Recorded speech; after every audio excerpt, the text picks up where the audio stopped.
The ring spins endlessly against the black. Saturn's pale bands cut a slow arc of gold and silver beyond the station glass. Instrument lights breathe in quiet rhythm. A solitary figure stands at the central console. The holographic lattice of subspace readings wavers, folding and refolding like a living diagram. Numbers climb in steady pulses until a sudden spike bursts across the display. A chime, sharp, urgent, splits the hush. The console screen flickers and resolves into the face of a woman in the command center. Her dark hair floats slightly, the microgravity haloing it around her head. Are you seeing the spike on band delta? I was about to ask you. The pattern isn't stellar. Too deliberate. It repeats every 37 seconds. Like a call and response. The station vibrates with a low subsonic thrum, barely audible but deep enough to rattle the deck plates. Not a pulsar. More like someone knocking. We've traced the origin. It isn't coming from the outer ring or the comet cluster. Then where? A pause, filled by the distant groan of stressed metal. Inside the station. That's impossible. The sensors would. They don't lie. The signature matches the artifact we quarantined last month. Section Blue 13. A metallic clang reverberates through the observation deck, like a hammer striking the hull from the void outside. The glass shivers. The figure at the console steadies themselves and leans toward the controls. I'll check the containment logs. Meet me in. The deck lights dim without warning. Normal white fades to a dull crimson. Emergency glyphs, not part of any station protocol, bloom across the walls, thin vertical strokes curling into unfamiliar geometry. On the console, alien symbols cascade in streams of light. None match human code. This isn't HCU encryption, comes the whisper, almost lost beneath the growing hum. A second vibration rolls through the floor, stronger. Frost veins spread across the inside of the panoramic glass as if the vacuum outside is pressing in. Static bursts from the comm speakers. The static twists, shapes itself into a voice neither entirely male nor female, its cadence both intimate and remote. Rowan blood. The circle begins again. The figure steps back. Who's speaking? Only the crackle of the unseen signal answers. The comm channel to the command center hisses once, then dies. Another metallic impact booms from somewhere below, echoing up through the support struts. The station seems to shudder in reply. From the far end of the deck, the doors hiss open. A silhouette stands framed in the red glow of the corridor. Armor of blackened alloy catches the emergency light, edges lined with faintly pulsing gold. The figure moves forward in slow, deliberate strides. The face remains hidden beneath a helm of glassy obsidian. Only the eyes, vertical irises of molten gold, burn through. A sigil flickers across the chest plate, identical to the one carved into the quarantined relic. The voice returns, no longer bound to the speakers. It seems to emanate from the very air. The heart of the betrayer awakened. The armored stranger halts a few paces away. The hum of the station deepens until it is felt more than heard. The figure at the console remains frozen, breath shallow, as the sigil across the intruder's chest brightens, casting long, trembling shadows across the observation glass. The vault door looms at the end of a narrow maintenance corridor. Its black alloy surface is scarred by decades of micro-impacts and emergency welds. The corridor lights flicker, then dim until only the faint glow of emergency strips remains. A hiss of recycled air. The access console sputters and dies. For a heartbeat, there is only the quiet ticking of cooling metal. A handheld lantern clicks on, cutting a narrow cone through the darkness. Footsteps echo, slow, deliberate. Dust motes drift weightless, caught in the pale beam. A low pulse vibrates through the floor, steady as a buried heartbeat. The lantern's glow falls across the vault door. Symbols, unseen before, rise from the metal itself, lines of ancient script glowing faintly blue. Each mark shivers like liquid before holding its shape.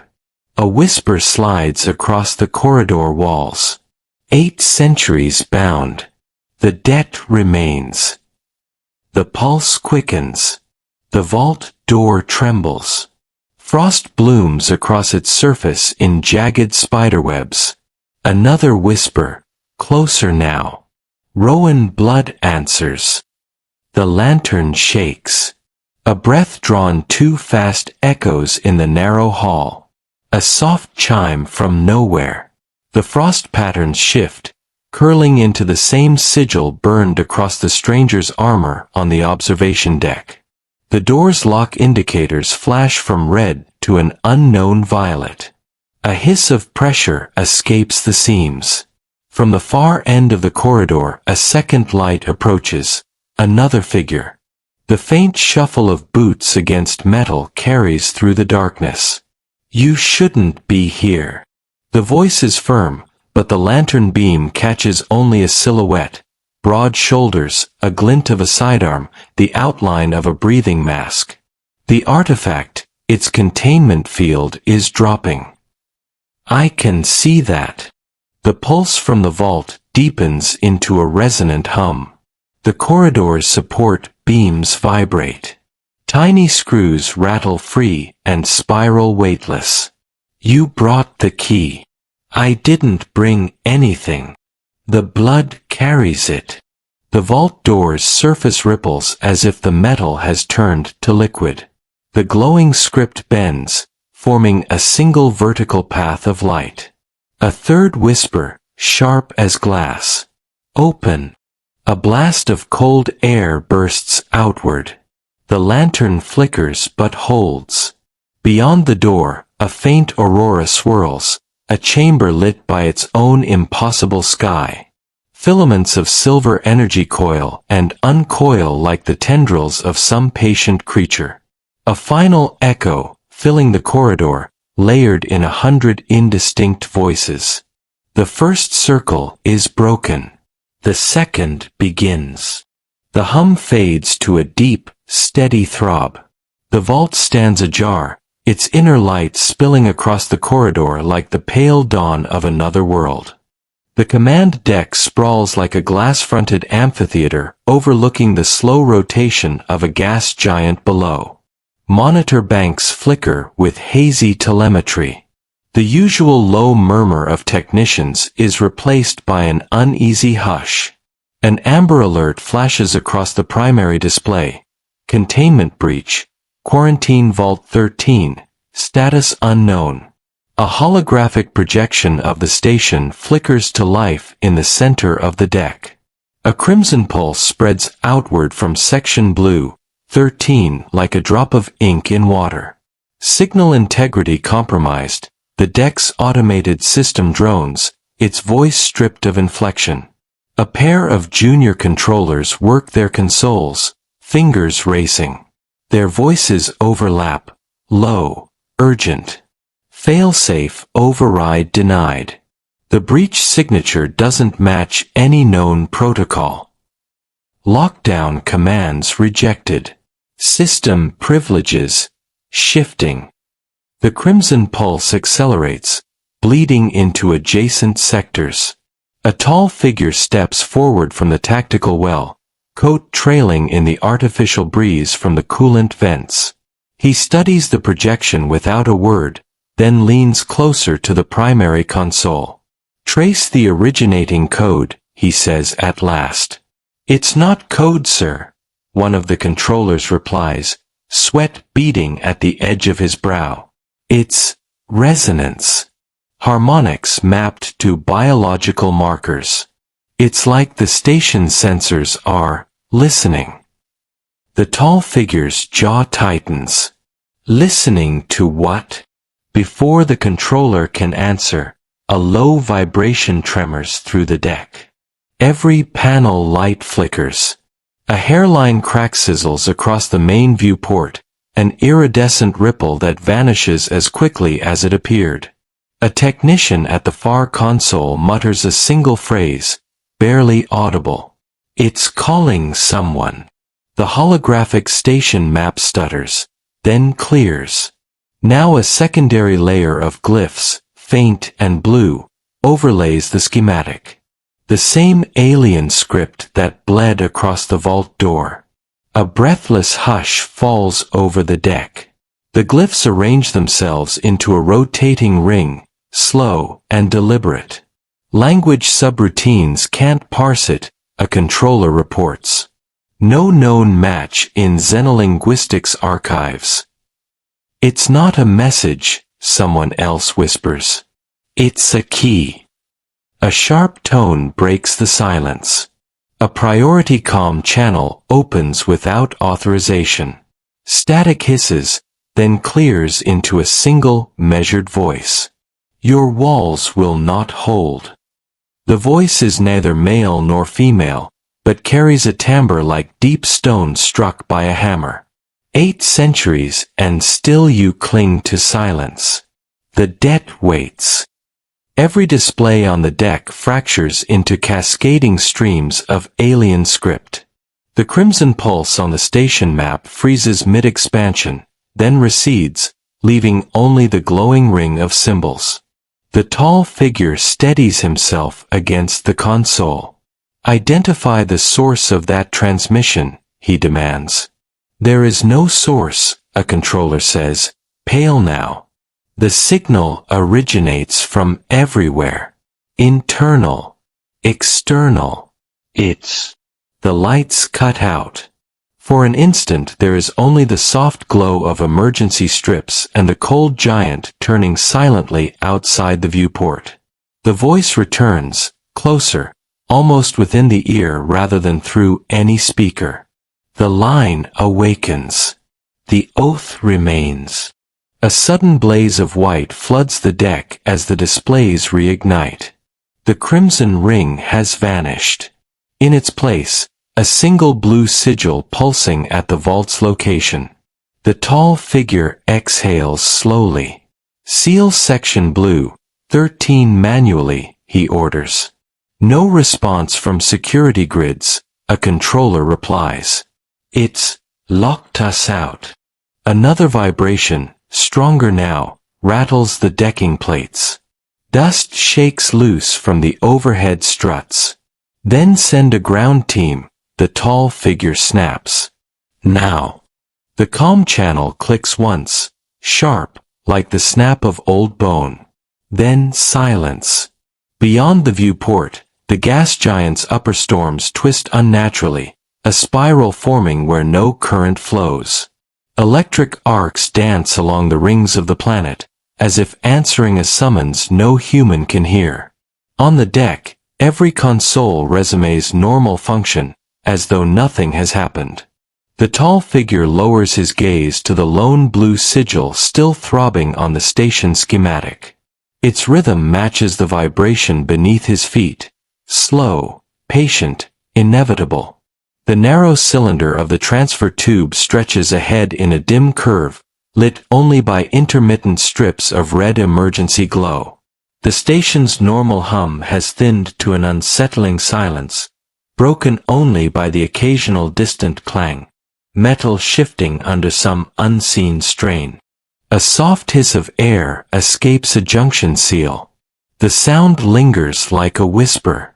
Footsteps echo. Slow. Careful. 2 figures emerge from the gloom, carrying portable lamps. Their lights carve pale tunnels through the mist curling off the coolant lines. They reach a sealed service hatch marked blue, 13 Maintenance Bay. The panel beside it flickers with a broken green light.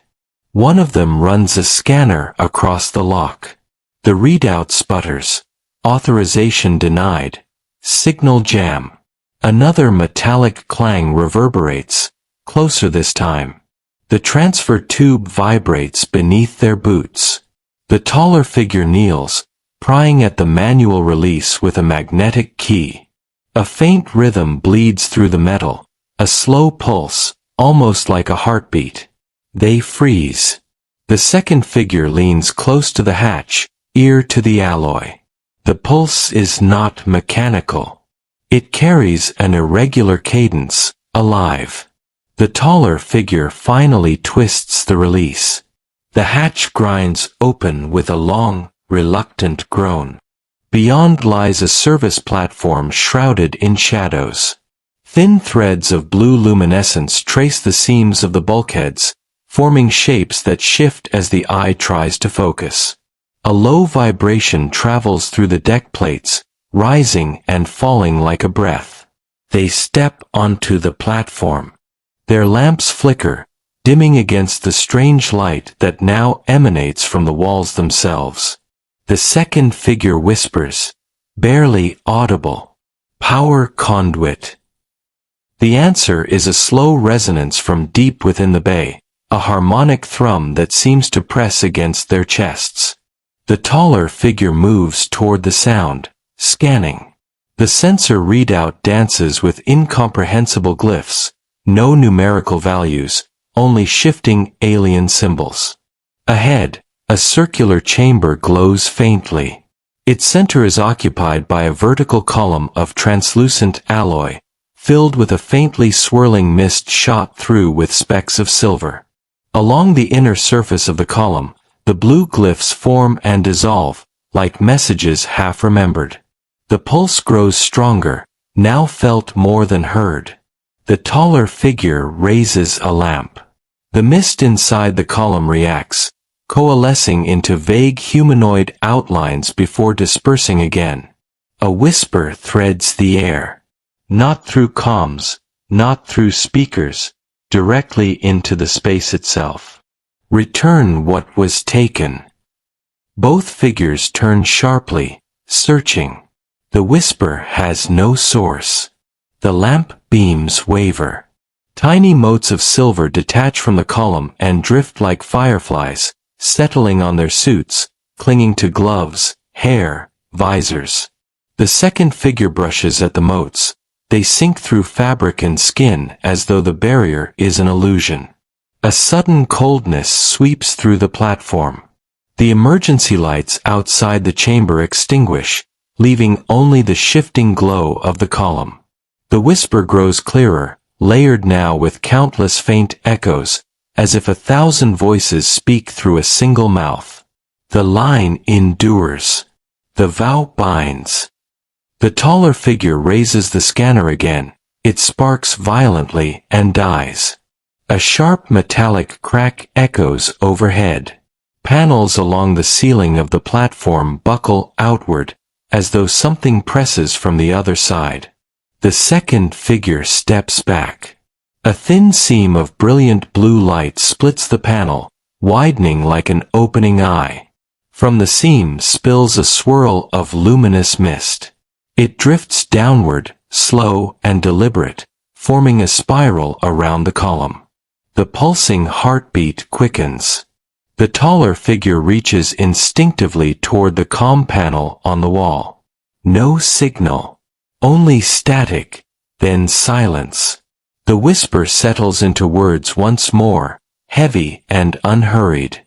Blood of the oath. Awake. The mist folds inward, wrapping the column in a cocoon of shimmering blue. The chamber vibrates, the pulse now thunderous, a living drumbeat that rattles the deck. Then, stillness. The glow collapses to a single point of light at the column's center. It hovers there, quivering. A final phrase echoes in the chamber, soft yet unyielding. The debt is not forgotten. The point of light winks out. Darkness swallows the platform. Only the slow, residual vibration beneath their boots remains, steady, patient, and waiting. A vast dome of crystal polymer reveals the giant planet beyond, its banded clouds glowing faintly in reflected starlight. The station's artificial night settles heavy and cold. Beneath the dome, the observation arbor spreads like an indoor forest. Hydroponic trees, bioluminescent moss, and a network of quiet paths. Moist air carries the scent of wet leaves and ozone. The usual hum of filtration fans is absent, replaced by an uneasy hush. Soft footfalls approach along the main path. A portable lamp cuts through the blue-green darkness, catching the glint of dew on the leaves. The path curves toward the central atrium where a shallow pool mirrors the distant storms. Its surface is glassy, undisturbed.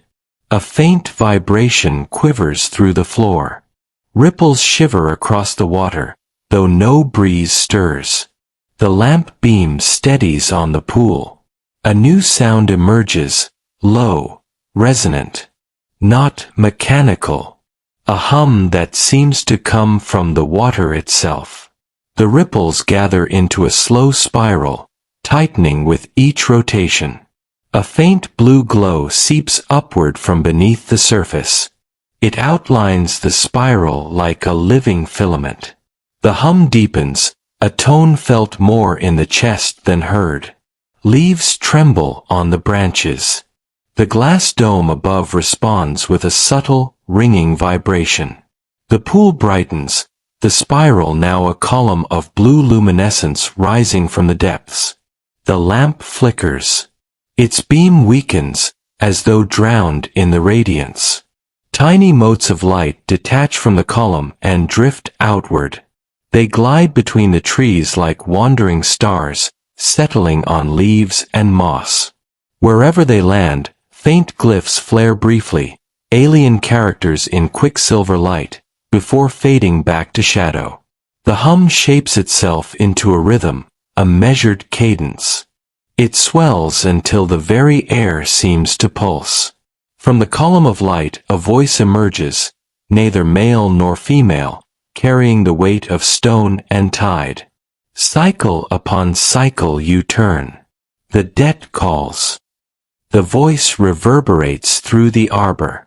The trees bend slightly toward the sound, as if in recognition. Another ripple courses through the dome. Outside, lightning arcs across the gas giant's rings, silent but dazzling.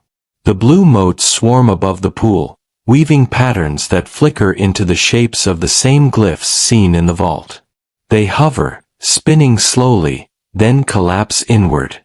The column of light narrows, brightens, and then splits into two separate streams. Each stream twists upward like a living ribbon, forming vague outlines, humanoid, shifting. The figures are translucent, their edges dissolving into sparks. The voice speaks again, layered now with countless echoes. 8 centuries of silence. 8 centuries of debt. The oath remains unbroken. A faint tremor ripples through the path stones. From deep within the station, a distant metallic groan answers, as though the structure itself reacts to the words. The ribbons of light tilt their featureless heads toward the observer. You stand where the vow was forged. Blood remembers. The lamp guttering in the observer's hand finally dies. Darkness presses in except for the blinding radiance of the two figures. They extend their arms. From their palms, threads of blue light stretch outward, reaching toward the edge of the pool.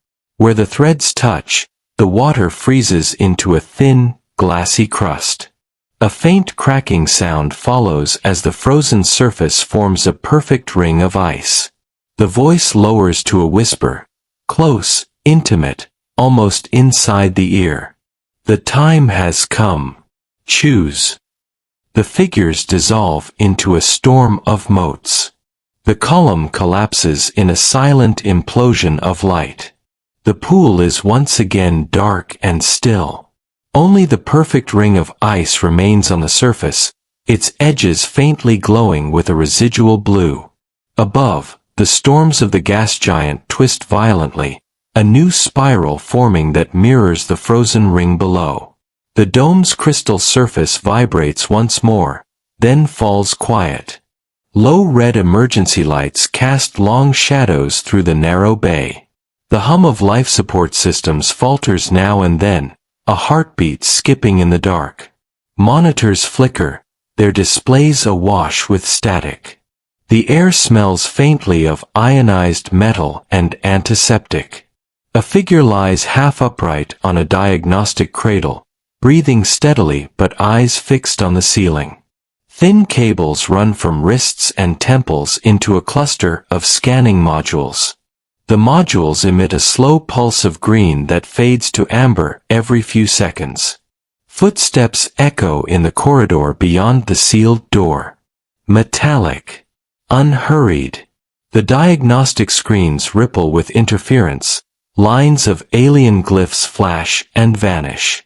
The cradle hums sharply, then settles back to its previous rhythm. The footsteps halt. Silence stretches. The bay's door slides open without the usual chime. A tall silhouette steps inside. The corridor behind remains dark. The newcomer does not speak. He carries no visible weapon. His uniform is regulation HCU, but the insignia is faded, edges blurred as if half erased. He crosses the ward slowly, boots making no sound on the polymer floor. The patient stirs, turning toward the shadow. The green pulses on the monitors quicken. A sudden metallic creak breaks the silence. One of the scanning modules bends slightly, as though drawn toward the newcomer by an invisible current.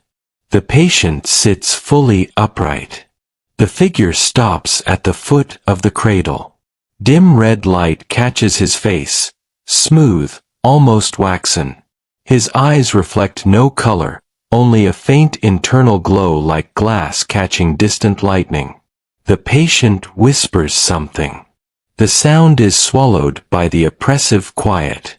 The newcomer tilts his head as if listening to an echo only he can hear. The diagnostic modules flare white for an instant. Every display fills with the same single sigil, a circle split by a diagonal stroke. A low resonance begins, vibrating through the deck plating. It rises from a murmur to a deep, chest-shaking tone. The newcomer speaks at last, voice flat and devoid of inflection. The sequence has begun. The mark cannot be undone. The patient grips the cradle's rails, knuckles whitening. Prepare, the voice continues. When the ring closes, all bonds are sealed. The resonance grows until every loose instrument rattles. A tray of medical tools slides toward the floor. Suddenly the lights flare bright white.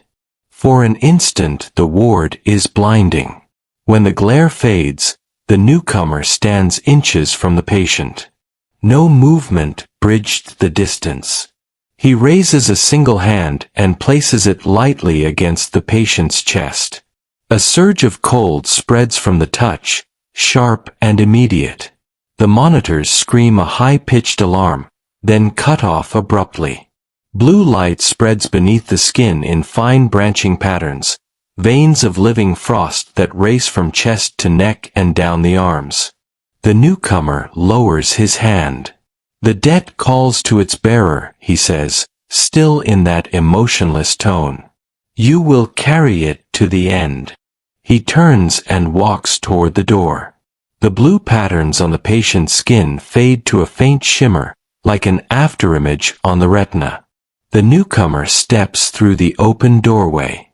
Before the door seals, a second voice issues from somewhere unseen, faint and distant, carrying the same phrase heard in the observation arbor. Choose. The door closes with a hiss. Silence returns, thick, electric, waiting. The station's inner corridor stretches like the hollow of an immense wheel, a dim artery of steel ribs and pressure seals. Emergency beacons flicker along the length, pulses of amber that chase one another in slow rotation. The hum of the station's main reactor is deeper now, carrying a subtle, uneven vibration that rattles conduit brackets. A maintenance hatch stands half open. Beyond it, a narrow crawlspace is choked with vapor. Two figures emerge, moving cautiously. Their clothes are smeared with coolant residue and fine streaks of carbon from the failing conduits. They pause, listening. Somewhere far below, a muffled boom rolls through the spine. Dust drifts from the overhead struts.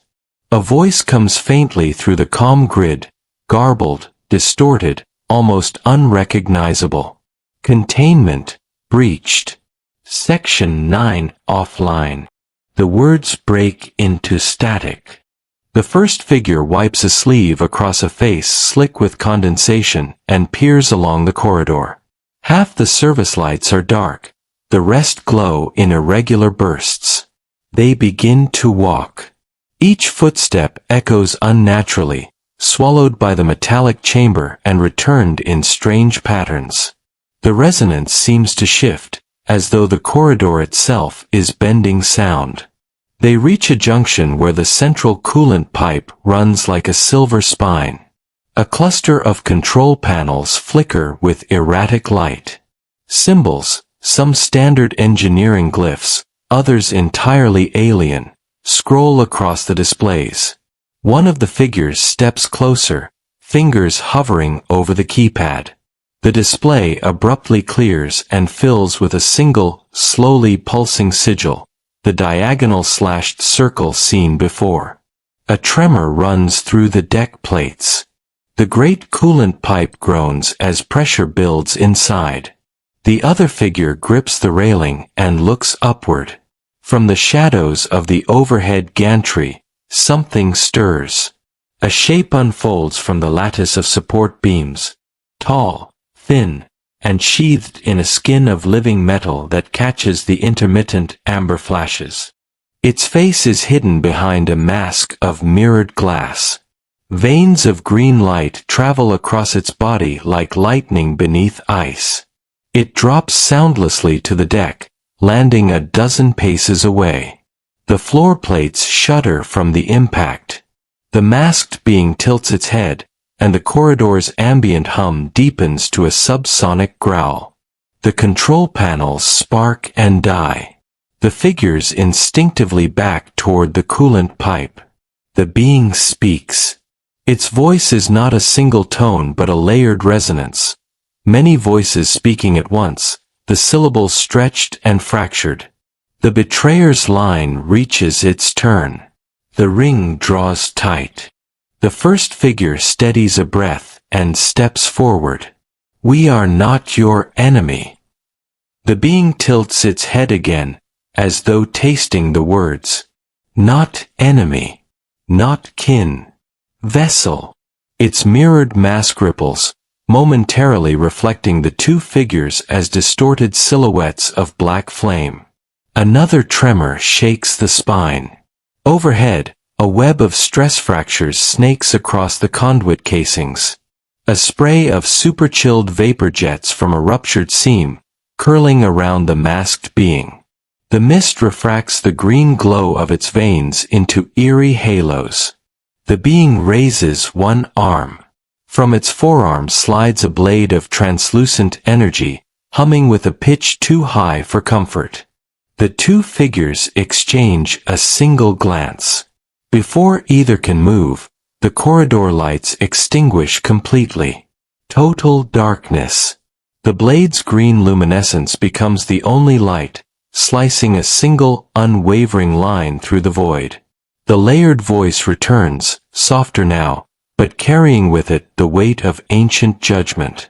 Blood remembers. Blood answers. A sudden gust, though there is no wind, sweeps through the corridor. The emergency beacons flare once, then fail. The green blade lowers, but the being does not step back. The subsonic growl of the station's reactor swells until it becomes almost a roar, as if the entire ring has taken a breath and is holding it. The figures remain frozen, every heartbeat loud in the dark. The vast observation hall arcs along the ring's outer skin, its panoramic window looking out into the blue-black hush of space.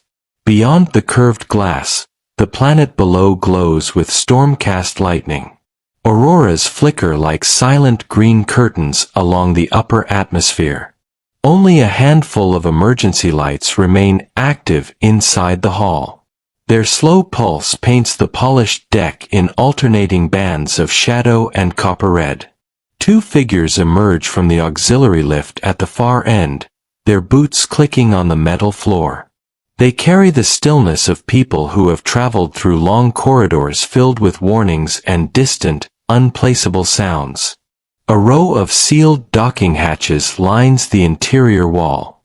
Indicator panels beside each hatch flicker in random sequences, once routine status codes now scrolling with symbols neither human nor machine recognizable. The first figure approaches the central hatch and lays a hand against the control plate. It is cold. The panel lights brighten suddenly, then go dark. The hatch shudders once, a deep metallic groan, and unlocks with a slow exhalation of pressure. Beyond is the external dock, a cavern of exposed trusses and magnetic mooring arms. Through its open framework the planet's horizon sweeps past in dizzying silence. Stars wheel in measured procession. Suspended at the far edge of the dock is a ship unlike any that should exist. Sleek and black, its hull veined with faint lines of green fire. No engine nacelles, no thruster arrays, only a smooth curvature that seems to drink the starlight and give nothing back. Along its surface, geometric sigils pulse in slow rhythm, echoing the same diagonal slashed circle seen in the engineering spine. A low vibration rises beneath the figure's feet. It feels less like machinery and more like the beat of a buried heart. The second figure steps forward, voice low. This ship, it wasn't on any registry. The first figure's gaze follows the green tracery across the hull.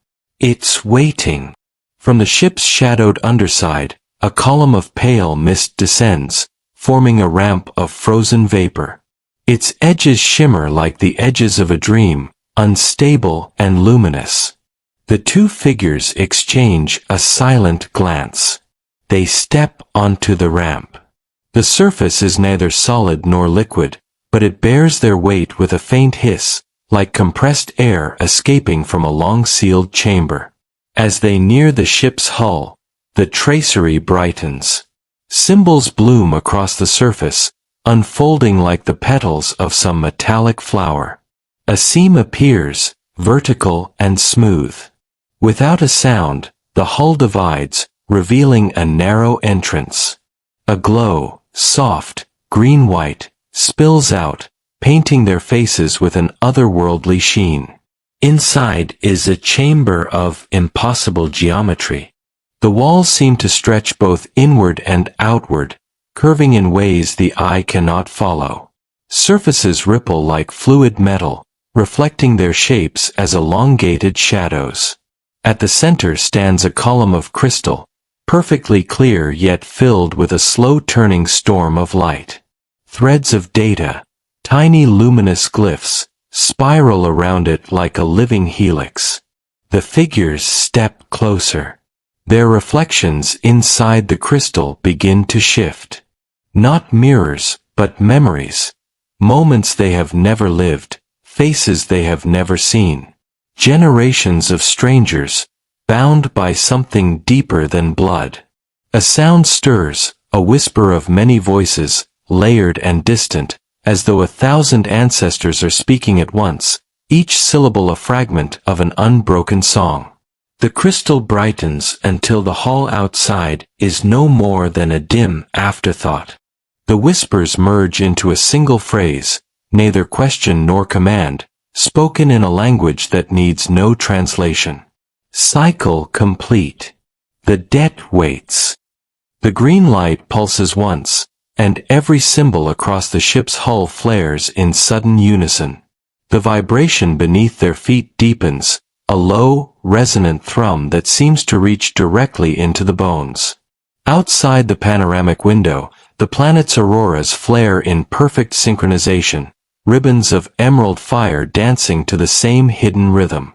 The two figures stand unmoving, the storm of light around them growing ever brighter, until the boundaries of the chamber blur, and the ship itself seems to dissolve into pure radiance. The inner chamber of the alien ship stretches upward like the hollow of a cathedral, its vaulted walls alive with slow rivers of green-white light. The air carries a low, resonant hum, neither mechanical nor natural, more like the deep tone of a single endless note. The crystal column at the center has transformed.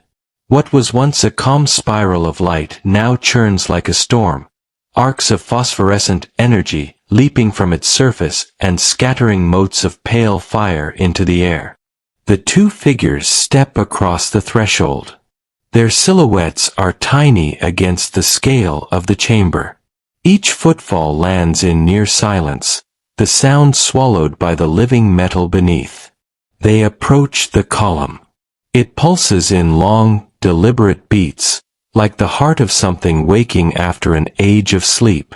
From the far wall, a panel peels open with a hiss of displaced air. Behind it, a hidden dais rises, a ring of black alloy studded with ancient sigils, each glowing faintly. At its center is a shallow basin filled with liquid that glows like molten emerald. The hum of the chamber deepens. The floor beneath their feet vibrates with a slow, rhythmic tremor. A voice speaks, not from the crystal, nor from any visible source. It emerges everywhere at once, layered and toneless, as if the ship itself is remembering how to speak. The covenant stands unbroken. The line returns. Balance demands witness. The two figures exchange a quick glance, but neither speaks. The emerald liquid in the basin begins to rise, defying gravity, forming a twisting column of light. Within it, shapes coalesce, human forms, variforms, and others less familiar, echoes of countless generations, all watching. The voice continues, now carrying the weight of centuries. The betrayer's hand shattered the first accord. 800 cycles of silence followed. Yet the seed endured. Blood answers blood. The images inside the lightshaft shift, a burning fleet, a planet drowned in fire, then an endless field of sleeping vessels hidden among stars. The figures move closer, drawn by the slow swirl of history made visible. A sudden tremor rattles the entire chamber. Overhead, the rivers of green light flare into sharp brilliance. From the far side of the core, a second presence steps into view. The masked being from the engineering spine. It moves forward with measured grace. The mirrored mask reflects the storm of light around them, fracturing it into shards of green flame. Veins of living metal across its body pulse in rhythm with the crystal's beat. The layered voice returns, but this time the sound carries the cadence of choice, as though directed at the newcomers alone. You stand at the fracture. The debt of blood may close, or the wound may widen. What you do here binds the species, or sunders them for another age. The first figure steps toward the basin, the green light bathing their face. We came to end the silence. To stop the war before it begins again. The masked being tilts its head, as if weighing the words. Words are breath. Bond is action. The emerald liquid in the basin rises higher, forming a perfect ring of light that hovers in the air.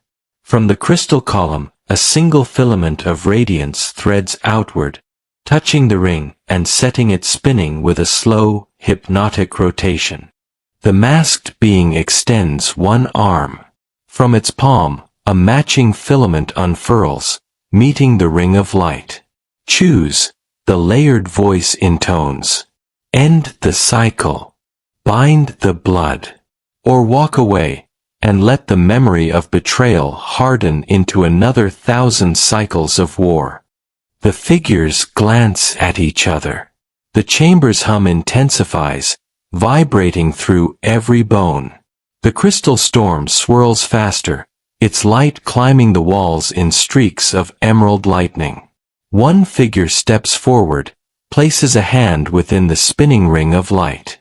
A surge of energy leaps outward. The basin flashes to pure white, the air trembling with a deep, resonant chime. The masked being lowers its head.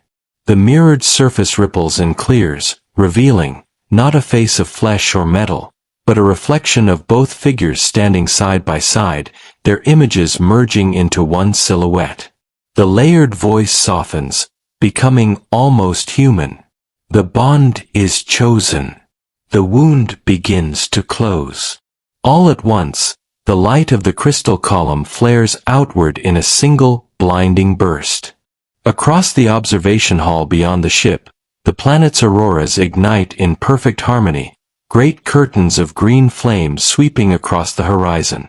In the silence that follows, the ship's ancient heart settles into a slow, steady rhythm, the echo of a future no longer chained to the betrayals of the past. The observatory dome curves like a vast, transparent shell, its surface shimmering with faint electrical currents. Beyond it, the starfield glows in 1,000 subtle colors, the planet below wrapped in streaming auroras like slow oceans of emerald fire. The chamber is quiet except for the soft pulse of the alien ship's heart deep beneath their feet.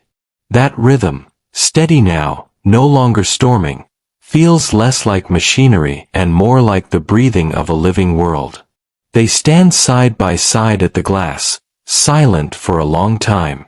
The weight of the day, the battles, the revelations, the choice that bound two species to a fragile new future, settles like a distant echo. A thin band of light arcs across the horizon, the first rise of the system's twin suns. Their rays catch the ship's organic hull, turning it into a lattice of molten gold and silver. From the outer darkness, 3 vessels approach in perfect formation. Their outlines carry the unmistakable signature of Vari design, sweeping curves, silvered fins that catch the starlight like blades of crystal. One by one the new ships slow and align with the deadless ring. Their hulls glow with slow pulses that mirror the heartbeat of the ancient vessel itself. A soft chime sounds, no mechanical alert, but a tone that resonates directly in the mind. The ship speaks, the voice now gentle, no longer layered or alien. Others awaken. The covenant is heard. Across the dome, consoles flicker to life, displaying transmissions from the arriving ships. Symbols of the Vari language unfold like petals of light. Greetings, queries, words that had been lost for centuries. The figures watch, their reflections merging in the glass. For a long moment neither speaks. Finally one breaks the silence, voice low, certain. It has begun. The other turns, a faint curve at the edge of the mouth. Neither a smile nor a smirk, but something that carries both relief and the weight of responsibility. And it will not end with us. The ship's inner lights brighten subtly, as if acknowledging the promise. Far below, on the planet's night side, scattered stations of the human collective blink their own signals of reply. Tentative, questioning, but unmistakably answering the Vari call. The twin suns climb higher. Their combined light pours through the dome, washing the chamber in gold. For the first time in 800 cycles, human and Vari dawn meet without the shadow of war. The figures stand together as the new ships lock into orbit. Across the stars, the transmissions continue. fragments of history, pledges of dialogue, the first words of a story that will stretch far beyond their lives. One of them reaches out, fingers finding the other's hand. No ceremony, no oath spoken, only the quiet, deliberate choice to remain joined as the unknown future opens before them. The alien ship's heartbeat slows to a soft, resonant thrum, like a single note of music held forever. Above the horizon the twin suns blaze, their light spilling across the glass like a promise too vast for words.